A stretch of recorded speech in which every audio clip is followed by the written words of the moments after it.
他在结婚后的第20年，忽然发现深爱的妻子是个男人。You are the man. Well, you never saw me completely naked. Ever. In all our years together. Renee never explored my body.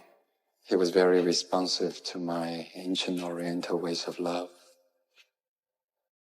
All of which I invented myself.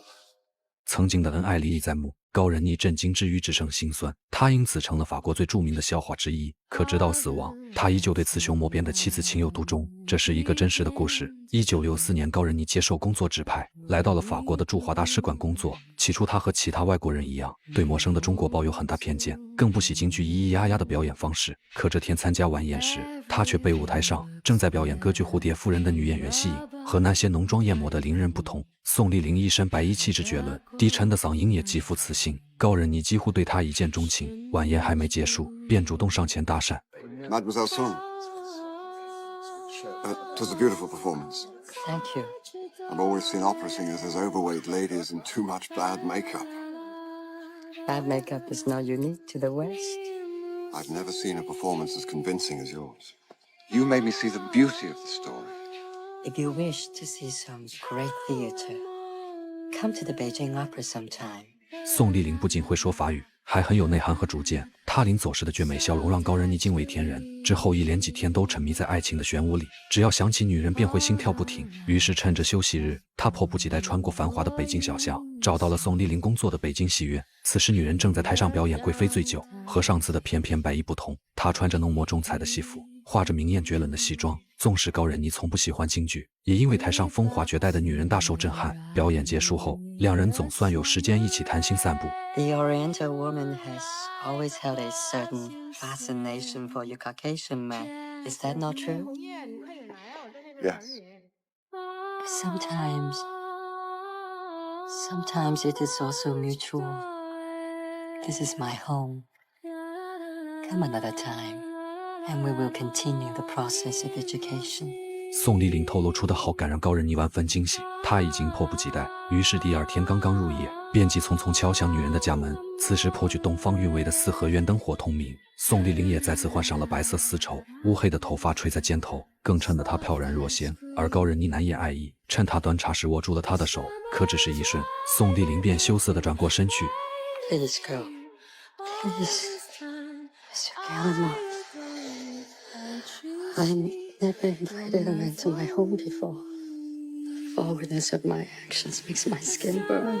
东方的内敛含蓄，此时和法国的浪漫大胆形成强烈对比。高仁妮热烈地表达着爱意，可宋丽玲却突然将她推开，羞涩地跑回屋里。虽然没有亲密接触，但高仁妮还是无比欣喜。她把这次约会当成美好恋爱的开端。谁知仅仅过去2天，她便接到上级通知，要被紧急调回法国。这迫使她和宋丽玲的感情不得不暂时中断。而之后的半年里，高仁妮再也没有和女人见过面。直到半年后，她才辗转收到3封来自中国的信。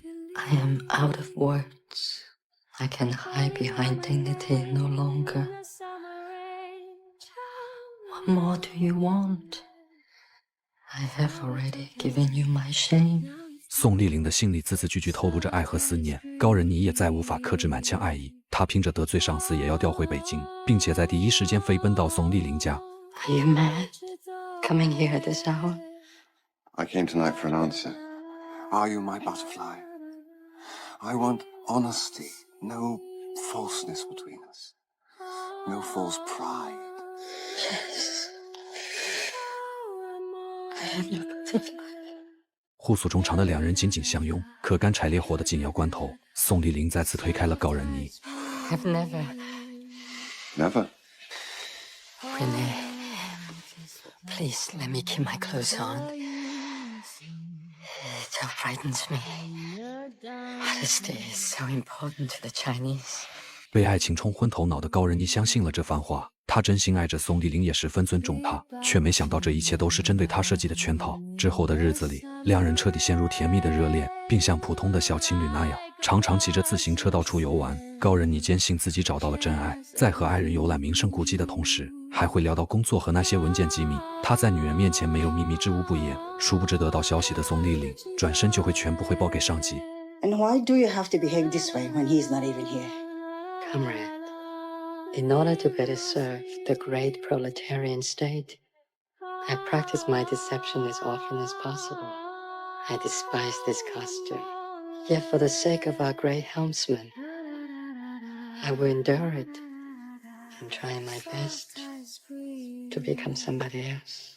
尽管宋丽玲为了那些情报牺牲了自己，也从未得到最基本的尊重。思想封建的上级看不惯她男扮女装的扭捏模样，而高人妮也差一点识破了她的身份。这晚醉酒的男人忽然闯了进来，意识模糊下竟自觉去解宋丽玲的衣衫。情急之下，宋丽玲只能欺骗男人自己怀了孕。这个虚假的爱情结晶成功哄住了高人妮，她万分惊喜。而为了不暴露身份，宋丽玲只能继续说谎，编造家乡有个传统习俗，女子只要怀孕就必须回老家待产，直到孩子3个月大才能回来和父亲见面。虽然满心不舍，但高人妮并没有怀疑爱人，她依依不舍将宋丽玲送去车站。 I am certain it will be a son. 可高人妮不知道，宋丽玲根本没有回老家，她转头找到了上级帮忙。 I need a baby. A Chinese baby with blonde hair. This is wonderful talk. You really are mad. Trading babies. The ministry will never approve such a thing. Fine. You tell the ministry we can no longer provide them any more information on American troop movements in Vietnam. I've done my best. We will struggle with this in committee. Comrade, why in Beijing opera are women's roles traditionally played by men? I don't know. Most probably a remnant of the reactionary and patriarchal social No. structure. It's because only a man knows how a woman is supposed to act. 转眼1年时间过去，宋丽玲也如约定那般抱着孩子回到了北京，看着日思夜想的爱人和幼小的儿子，高人妮喜不自胜。她决定带母子来到巴黎去过幸福日子。可偏偏此时正逢动荡年代，宋丽玲因为戏子身份获罪，马上要被带走关起来。 Never forget what our love has brought to life. Butterfly, Renee, whatever happens, the days I spend with you were the only days I ever truly existed. 你多保重。一家3口刚刚团聚就要再次面临分别，高人妮心痛欲绝。偏偏这时她因工作失职被领导问责，不仅遭遇辞职，还要被遣送回法国。事业和爱情的双重打击，让曾经意气风发的男人彻底颓废。他没有亲人，又没了经济来源，只能独自生活在一个破旧的楼房里，每天靠啃面包度日。而这样行尸走肉的生活一过就是好几年。这天晚上，他和往常一样蹲在家里啃面包，蝴蝶夫人的音乐却忽然在耳边响起。高人妮疑惑地来到门外查看。 Renee, butterfly. please forgive me. After all these years, I have no right to even hope that you may remember. 日思夜想的真爱忽然出现在眼前，高人妮的心全都被惊喜和激动占据。可很快，宋丽玲就告诉她一个不幸的消息：他们的儿子因为被控制无法出国，想要团聚就只能服从安排提供情报。为了家人，高人妮豁出了一切，她到处托人找关系，最终成了外交单位的送信员。而那些装着机密文件的公文袋，全都被一个又一个拿回来交给了她的蝴蝶夫人。直到这天，正在送信的高人妮忽然被情报人员拦住，她因为窃取情报罪被送上法庭。面对法官的质问，早已预想到结局的高人妮始终保持着平静，直到身穿男装的宋丽玲出现在眼前，她才难以置信地慌了神。而在众目睽睽之下，宋丽玲很快交代了两人相处的所有经过，她的声音粗犷，再也没有了往日的刻意伪装。可高人妮却成了所有人眼中的傻子和笑话。审判结束后，浑浑噩噩的她被押上了囚车，看着那张熟悉又陌生的脸，高人妮还是抱着最后一丝幻想质问 You my butterfly. Still adore me, don't you? Still want me, even in a suit and a tie.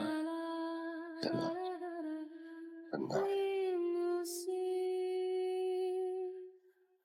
Nothing like my butterfly. 眼看高人妮还在自欺欺人，宋丽玲竟冷漠地缓缓褪去衣衫。这是20年来她第一次在高人妮面前裸露身体，而残忍的真相让高人妮的精神彻底崩溃。之后的她在监狱里过得生不如死，以至于这天罪犯们举行才艺表演时，她竟给自己涂了鲜红指甲，又在脸上抹了油彩，像第一次和宋丽玲相遇时那样，表演了一场蝴蝶夫人的故事。 I have a vision of the Orient. The deep within her almond eyes, there are still women. Women willing to sacrifice themselves for the love of a man. Even a man whose love is completely without worth, death with honor,